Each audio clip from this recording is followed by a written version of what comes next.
Wow. Yeah. Do you have a good side? Maybe this side, 'cause I've got a bit of a scar in my eye here, so I was thinking, I need to wipe myself. I don't know, but I might be receding this side, so maybe it is this side. Crap, because that's my good side.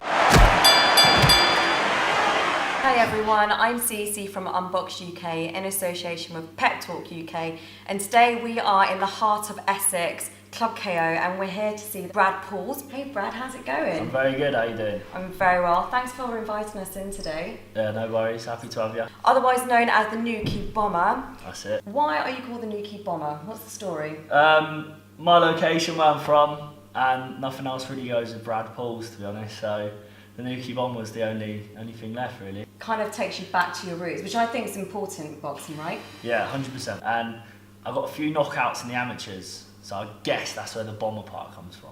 I see. I'm hoping so, yeah. And a few in the pros. But you're known as a heavy hitter, right? That's a name that you've kind of, how people describe you as, you've gone along. It's fitting. The bomber's fitting, I think. I've got 4 knockouts out of my 7 wins so far, so I think the Newquay Bomber's fitting at the minute, and I like it. So you talk about your amateur background. You had 58 amateur fights, 47 wins, is that right? Close, 56, 44 wins. Yeah. Okay. How did you get from Cornwall to Essex? What's the story? Drove. I'm hoping not in the meeting, something more substantial. No, I started my boxing career in Cornwall in Newquay, but in Cornwall as a county, the boxing in there is there's not a lot of it. It's low level, and I knew that when I was coming up, and I boxed there for 8 years till I was 18. I got myself into university, and I picked a university which was surrounded by good boxing clubs, and that would give me the best opportunity to win national titles, which I needed to do as an amateur. So I did my first 8 years in Newquay, got into Southampton Solent University, joined Golden Ring Boxing Club, I had a scholarship at the uni, and it was set up perfect. And as soon as I got to a place where I had the opportunity, I got put in the championships and had these things, straight away national title, straight away gold medal from my university. All I needed was the opportunity. I didn't have it in Cornwall, so I just needed to be in the right place. And as soon as I got there, I got all the titles. I got myself ranking in the country and semis of the ABAs and certain things like that. And that's where I really developed and went on, so it was good. So that's a fantastic resume. But then what subject did you major in your scholarship? What was that for? Fitness personal training. But to be honest, I was there just for the boxing. It always had my heart. All the other stuff, all the academic stuff, yeah. So you obviously planned this. You planned this way before you was 18. So you knew how you wanted to get into boxing in terms of, joining the amateurs, getting into nationals, getting your championship certifications. But what made you want to get into boxing? At what age did you decide, I want to box? I knew, it's hard to explain, I knew I liked fighting before I knew boxing. Was that because you was a fighter at school? At school, always in trouble. Always I could tell. Got that thug attitude. Something like that. No, yeah, so I always knew that I liked fighting. I was always getting in trouble at school, I was always fighting my brother. And then one year, I think I must have been like 9, and my granddad come down from Liverpool, and he put boxing on the TV, and I was baffled. I was like, are they not going to get in detention for what they're doing? So I was like, I've just got in detention for doing that, that's mad. He was just like, nah Brad, mate, they're going to get money. And yeah, I was so baffled by it, and I was just, straight away, I was just completely sold. I was like, I can do what I love to do, and it's allowed, like, you don't get in trouble, and I was consumed by it. I remember, I must have been in year 5, something like that, and I was like, right, write a story on whatever you want. And I was like, right, okay. And I literally wrote out a whole, boxing fight, and it was like, I'm going to jab him to the face, I'm going to right hook him to the nose. How old was you? So I must have been 9 or 10 when I was sold on it. From then it was just like that, I was just always in my daydreams, always in my thoughts. And did your parents and your teachers encourage you to do this, or was there in any way some sort of diversion trying to get you away from that?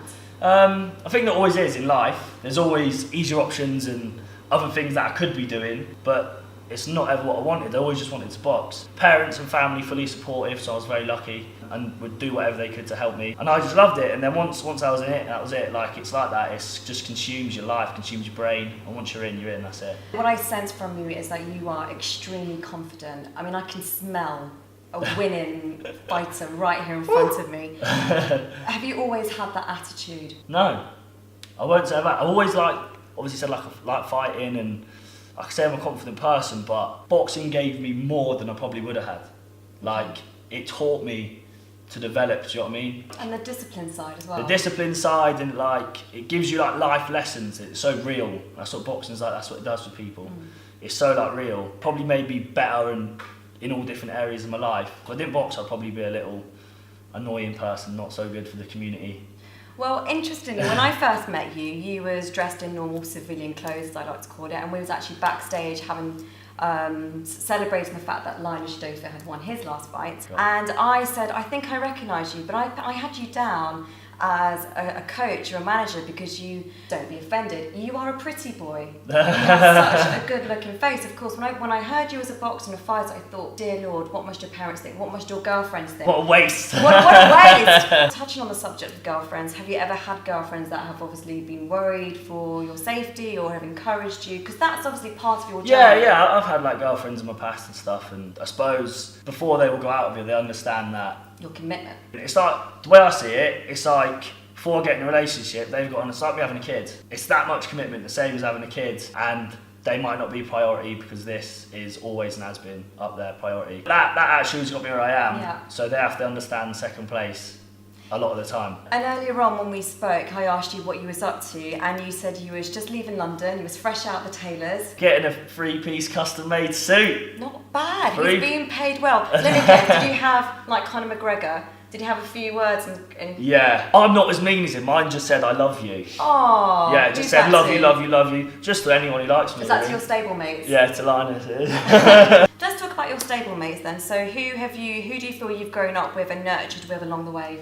I would say Linus. Just for the record, he's Rocky and Linus is Apollo. They've got this bromance thing going on. But then, obviously Linus has been here since I've been here, and then so have a few others, but it's more with your coach. Shout out to my coach, Terry Stewart, the best guy. He doesn't seek any praise, he has no big ego. I just want to cuddle him when I see him. He is, I literally love him, he's the best guy ever. Just for the record, Linus is over there doing this. Linus knows. It's a different relationship with a boxing coach because the nature of the beast and the way the sport is, it's like Terry's taken me on as his son a little bit, and he's like a father figure to me. And where boxing can be so dangerous, people get killed, people get brain damage, I'm trusting Terry with my life, I'm trusting him with my career, and I fully believe he does everything he can for me and for my future because we both want the same thing. Yeah. And it's a lovely thing to see. I seen the other week one of our fighters got a Southern Area title, Freddie. And I loved it. Freddie Kiewit? Freddie Kiewit, right? Yeah. He got a Southern Area title.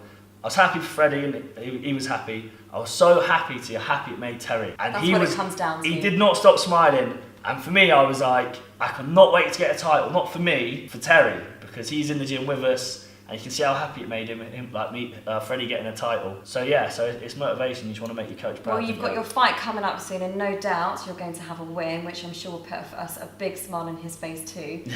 Tell me about where you're fighting for your next fight. Next one is in Plymouth Guildhall. And why do you keep going back there? What's the reason? Because I'm Cornish. There you go. I'm a but Cornish when was the man. last time there was an actual official fight down in Cornwall? I believe it was 1982 at the Atlantic Hotel in Newquay. One of my goals in my career, I've got 2 big goals. One of them is to do a ring walk with Carl Pilkington and Drake. It can happen, people. Baffled. I know. happen. Contrast's amazing. And another goal, besides the world titles, is I'd love to have a professional boxing match in Newquay to make history. Because when I come up in Newquay for that 8 years, there was no footsteps. No one had done it for so long. There was just nothing. How can we make this happen? I need a venue.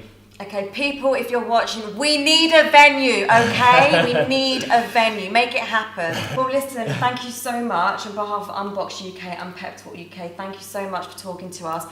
Is there anyone that you want to thank, such as your sponsors, your friends, your family, your loved ones? I'd like to thank anyone who supports me, whether it's on social media or they buy tickets, anyone who just wants me to do well. Definitely my sponsors.